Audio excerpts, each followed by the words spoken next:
আন্দোলন করেছি বলে সেটাই আমার ভোটের প্ল্যাটফর্ম হয়ে যাবে? সরকার যদি কোনো অন্যায় করে তা শিক্ষিত হলে সে বুঝতে পারবে, প্রতিবাদ করবে। সেই জন্য আমাদের শিক্ষার মেরুদণ্ডটা আগে ভাঙা হয়েছে। আমাদের মূল উদ্দেশ্য হচ্ছে তৃণমূলের মূল উৎপাদন করা। তার জন্য আমাদের যেখানে যেতে হয় যাব। যারা ভিকটিম ফ্যামিলি তাদের হাতে কিছু টাকা ধরিয়ে দেওয়া হয়, আর যারা অ্যাকিউজ তাদের মাথার উপর শক্ত একটা হাত রেখে দেওয়া হয়। তামান্নার মাকেও বলবো উনিও যেন যেতেন, ওনার মেয়ের বিচার পান। কাকিমা, আপনাকে ক্যামেরায় রেকর্ড করতে পারি? একদম, আমি নিজস্ব অনুমতিতে প্রকাশ্যে আসতে চাই। আমরা কোনো অন্যায় করিনি, আমার মেয়েও কোনো অন্যায় করেনি।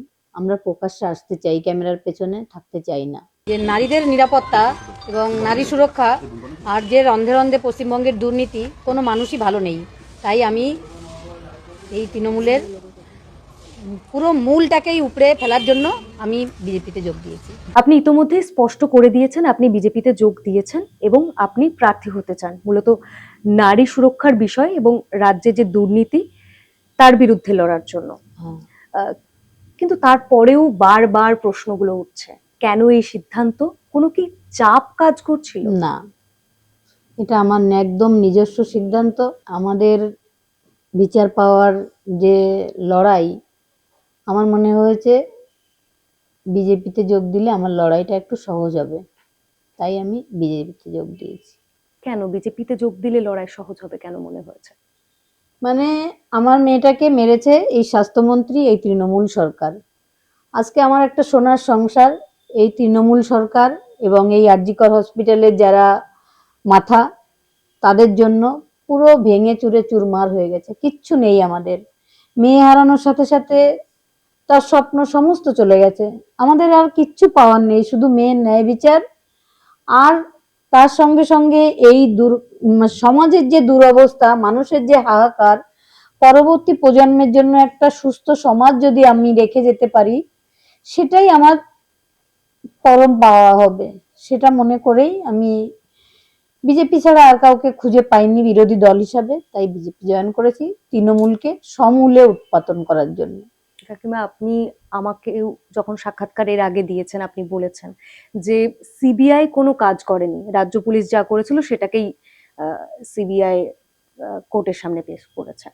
তো এই সিবিআই কেন্দ্রীয় তদন্তকারী সংস্থা, আহ, কেন্দ্র সরকারের অধীনে, কেন্দ্রের অধীনে কাজ করে এবং বকলমে বলা চলে বিরোধীরা বারবার অভিযোগ করেন যে বিজেপি ব্যবহার করে এই কেন্দ্রীয় তদন্তকারী সংস্থাকে। তো তারপরেও তাহলে বিজেপির উপর কেন ভরসা? সিবিআই এর বিরুদ্ধে তো অভিযোগ আপনারা করেছেন। এখনো আছে সিবিআই এর বিরুদ্ধে অভিযোগ। সীমা পাহুজা যে কোনো কাজ করেননি সেটা আমরা কেন, কোর্টের জাজ অনির্বাণ দাস ছত্রে ছত্রে সেটা লিখে দিয়েছেন যে পুলিশ যেটুকু করেছিল, তারপরে সীমা পাহুজা আমাদের আইও সে কিছুই কাজ করেনি। আমরা কি বলবো? তাহলে তারপরেও বিজেপি, আমার প্রশ্ন, আমার মনে হয় এই যে জায়গাটা, এই জায়গাটা আমাদের মানে বোঝার ভুল। শুধু আমাদের কেসটা নিয়ে নয়, প্রত্যেকটা কেসে দেখবেন সেই সারদা নারদা থেকে শুরু করে তারপরে 2024 সালের 9 আগস্টের পর না হলেও 200টা ঘটনা ঘটেছে। কোনো কেস আমি দেখিনি সঠিক বিচার পেতে। এটা কেন? এটা আমাদের ভাবার জায়গা আছে, ভাবার দরকার আছে। যে কোনো মা বাবা আমি দেখেছি মেয়ের উপর অত্যাচার হোক বা কোনো কাজ হোক, কোনো অন্য কোনো কারণ হোক, কেউ সেভাবে প্রতিবাদই করে না, প্রতিবাদ করতে ভয় পায়। এটা কেন?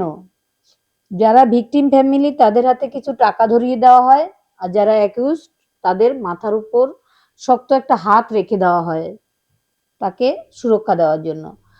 তার জন্য পশ্চিমবঙ্গটার এই বেহাল দশা।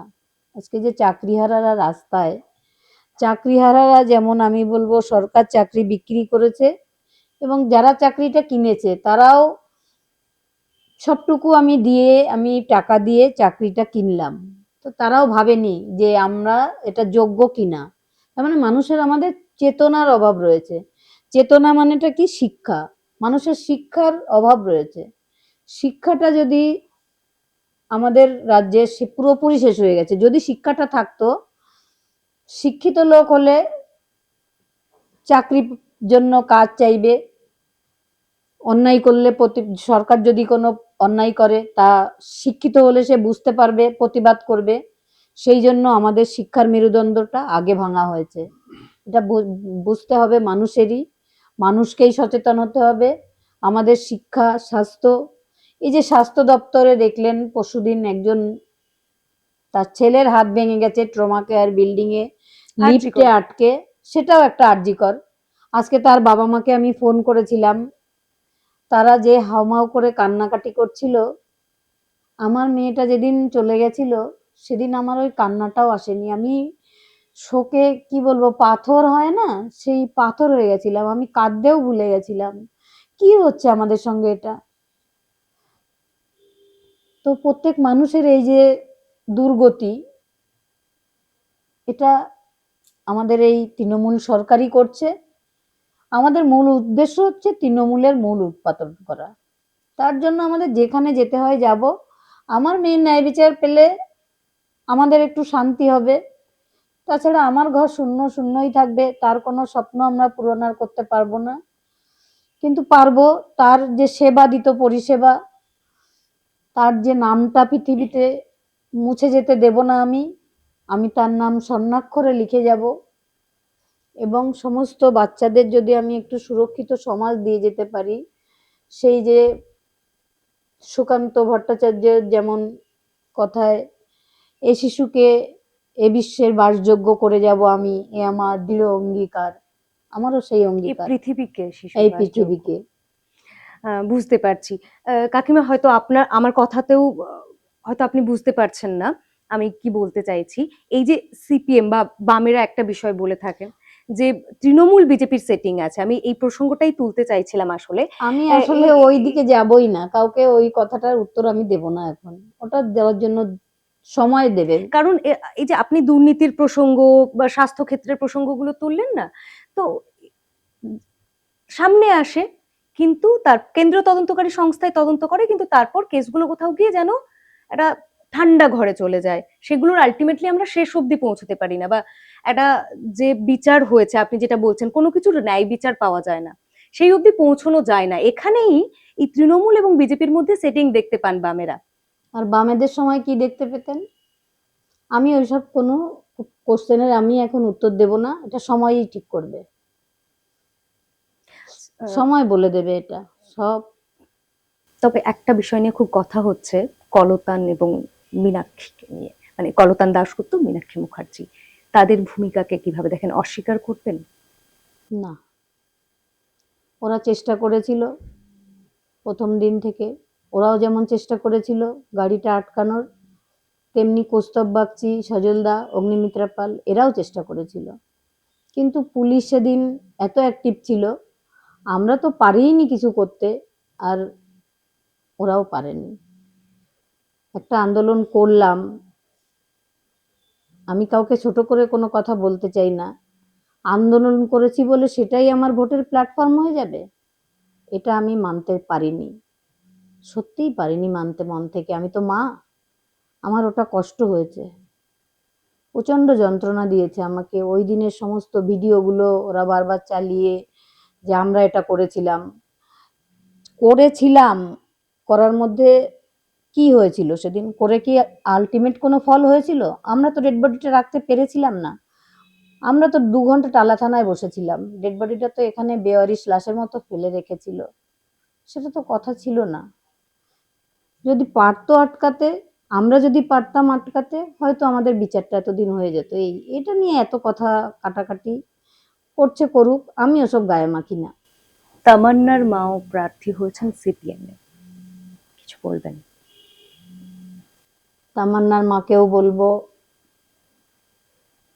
যে উনিও যেন যেতেন, ওনার মেয়ের বিচার পান, তাছাড়া আর কিছুই না। মানে রাজনৈতিক ক্ষমতা হাতে এলেই ন্যায় বিচার পাওয়া সম্ভব, তাহলে সাধারণ মানুষ সবাইকে রাজনীতিতে আসতে হবে, মানে আপনি কি মনে করছেন? কারণ এই না, প্রশ্নটাই বারবার করে উঠছে, কোথাও গিয়ে কি এই যে দেশের যে ব্যবস্থা, আইন ব্যবস্থা বা এই যে রাজনৈতিক সরকারি যে অবস্থানটা, সেটাই কোথাও গিয়ে মানুষকে কি একটা অসহায় জায়গায় নিয়ে যাচ্ছে? রাজনৈতিক দলগুলো কি দায়ী? কিছুদিন আগে বিশ্বজিৎ বসু, যিনি রিটায়ার্ড জাজ, তিনি এবিপি আনন্দতে এসে বলেছিলেন আমাদের বিচার ব্যবস্থার স্বাস্থ্য খারাপ হয়ে গেছে। তো আমি বলবো শুধু বিচার ব্যবস্থার স্বাস্থ্য খারাপ হয়নি, আমাদের পশ্চিমবঙ্গে বিচার ব্যবস্থার স্বাস্থ্য খারাপ হয়েছে, স্বাস্থ্য ব্যবস্থার স্বাস্থ্য খারাপ হয়েছে, শিক্ষা ব্যবস্থার স্বাস্থ্য খারাপ হয়েছে, প্রশাসন খারাপ হয়েছে, সর্বোপরি মানুষের মানে চেতনা হারিয়ে গেছে। মানুষকে চেতনা জাগ্রত ভীষণ দরকার। মানুষ কোথায় কি বলবো কি করলে ইয়ে, চেতনা নেই মানুষের। মানে মানুষ শিক্ষিত হতে হবে আগে, তারপরে তার চেতনা আসবে, সেই শিক্ষাটাই নেই মানুষের। তাই কোথাও যেন চেতনায় হারিয়ে আমাদের যেভাবে চলতে বলা হচ্ছে, যেমন আমি যদি দুদিন চোরের সঙ্গে থাকি তো আমারও মনে হবে যে না এই পেশাটাই ভালো। আমি যদি দুদিন সাধুর সাথে থাকি আমার মনে হবে না ওই পেশাটাই ভালো। আবার আমি যদি দুদিন কোনো ধার্মিকের সঙ্গে থাকি তাহলে মনে হবে হ্যাঁ এই ধর্মটাই করা ঠিক হবে। এরকমই ব্যাপার। তো আমাদের রাজ্যে যেমন ভাতা টাতা চলছে, তো আমরা মনে করছি হ্যাঁ এটাই ঠিক। এটা যে কতটা সর্বনাশ আমাদের করছে এটা বোঝার মানসিকতাই আমাদের নেই মানুষের। আমি এটাই বলতে চাই। মাইন্ডটাই চেঞ্জ করে দিয়েছে মানুষের। হ্যাঁ একদম, দুর্নীতির সাথে সাথে মানুষের মাইন্ডটাই পুরোপুরি শেষ হয়ে গেছে।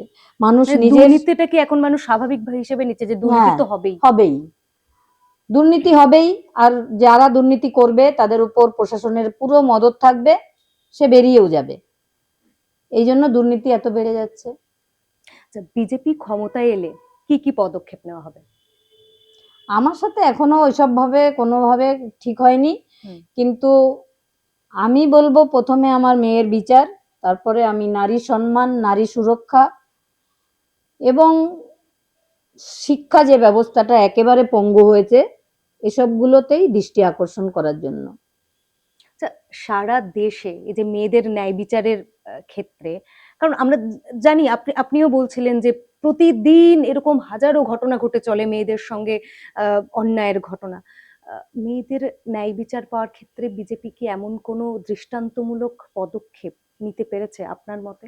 আমি তো রাজনীতির লোক নই, আমি তো জানিও না ওসব।